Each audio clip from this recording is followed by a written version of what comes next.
ഇന്ന് നമുക്ക് വളരെ ഈസി ആയിട്ടും വളരെ ടേസ്റ്റി ആയിട്ടും ഉണ്ടാക്കാൻ പറ്റുന്ന നല്ല അടിപൊളി ഒരു ചെമ്മീനും കൊണ്ട് നമുക്ക് നല്ലൊരു ചോറുണ്ടാക്കി നോക്കാമേ. എങ്ങനെയാണ് ഉണ്ടാക്കുന്നത് നമുക്ക് നോക്കിയാലോ.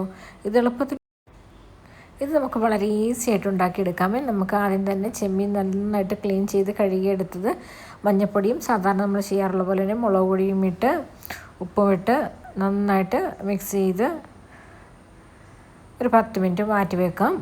അതിനുശേഷം നമുക്ക് ചൂടായ എണ്ണയിലേക്ക് നമുക്കിതൊന്ന് ജസ്റ്റ് ശാലോ ഫ്രൈ ചെയ്തെടുക്കാം. അതിൽ നിന്ന് നമ്മളിത് ചെയ്യുമ്പോഴത്തേക്കും അതിൽ നിന്ന് വെള്ളമെല്ലാം നമുക്കിത് ഊറി വരുവേ. അത് നമുക്ക് മാറ്റി വെക്കാം. അതിനുശേഷം ഒരു പാൻ എടുക്കാം. പാനിലേക്ക് നമുക്ക് ഓയിൽ ഒഴിച്ച് കൊടുത്ത് സവാള നമുക്കൊന്ന് വഴറ്റിയെടുക്കാം. അതിനുശേഷം ഒരു തക്കാളി മീഡിയം സൈസായിട്ട് നമ്മുടെ ഇഷ്ടത്തിനനുസരിച്ച് അരിഞ്ഞെടുക്കുക. അത് നമുക്ക് എണ്ണയിലിട്ട് അതും ഉപ്പും ഇട്ട് നമുക്കൊന്ന് നന്നായിട്ട് വാട്ടിയെടുക്കുക. അതോടൊപ്പം തന്നെ ഞാൻ വെളുത്തുള്ളി ചതച്ചതും കൂടി ഇതിൻ്റെ കൂടെ ഇട്ട് കൊടുക്കുന്നുണ്ട്. വെളുത്തുള്ളി ചതച്ചതും ഇട്ട് കൊടുത്തതിന് ശേഷം നന്നായിട്ട് നമുക്കൊന്ന് ഇളക്കി കൊടുത്തതിന് ശേഷം ലിഡ് കൊണ്ട് അടച്ച് വെക്കാമേ. പെട്ടെന്ന് നന്നായിട്ട് സോഫ്റ്റായി കിട്ടും.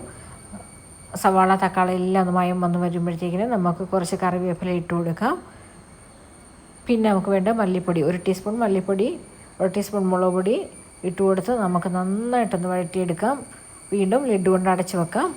ഒന്ന് കുക്കായി കിട്ടാൻ വേണ്ടിയിട്ടാണ്. നന്നായിട്ട് കുക്കായി വരുമ്പോഴത്തേക്കിന് നമുക്ക് ചെമ്മീൻ നമ്മളാക്കി വെച്ചിട്ടുണ്ടല്ലോ, ആ ചെമ്മീനും കൂടെ ഇട്ട് കൊടുത്ത് സ്റ്റോക്ക് ഉണ്ടെങ്കിൽ സ്റ്റോക്കും കൂടി ഒഴിച്ച് കൊടുക്കാവേ. അതിനുശേഷം ഒരു ഹാഫ് നാരങ്ങ നീരൊഴിച്ച് കൊടുക്കാം.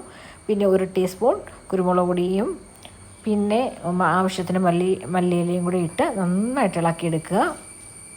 നമ്മുടെ മസാല ഇപ്പോൾ തന്നെ റെഡി ആയിട്ടുണ്ട്. പിന്നെ നമുക്ക് ബിരിയാണി റൈസ് ഉണ്ടല്ലോ, അത് ഞാനിവിടെ കുക്ക് ചെയ്ത് വെച്ചിട്ടുണ്ട്. അതും കൂടെ നമ്മുടെ ആവശ്യത്തിന് ഇട്ട് കൊടുക്കാം. പിന്നെ അതിൻ്റെ മുകളിൽ കുറച്ച് മസാലയും കൂടി ഇട്ട് കൊടുത്ത് മല്ലിയിലയും കൂടി ഇട്ട് ഒരു 2 മിനിറ്റ് ഒന്ന് വീണ്ടും ഒന്ന് നന്നായിട്ട് കുക്ക് ചെയ്തെടുക്കുക. അപ്പോൾ അതിൻ്റെ ആ ഫ്ലേവറെല്ലാം നന്നായിട്ട് ഇറങ്ങുകയും ചെയ്യും. നല്ല അടിപൊളി ചെമ്മീൻ റൈസ് റെഡി ആയിട്ടുണ്ട്. എല്ലാവരും ഒന്ന് ഉണ്ടാക്കി നോക്കുക.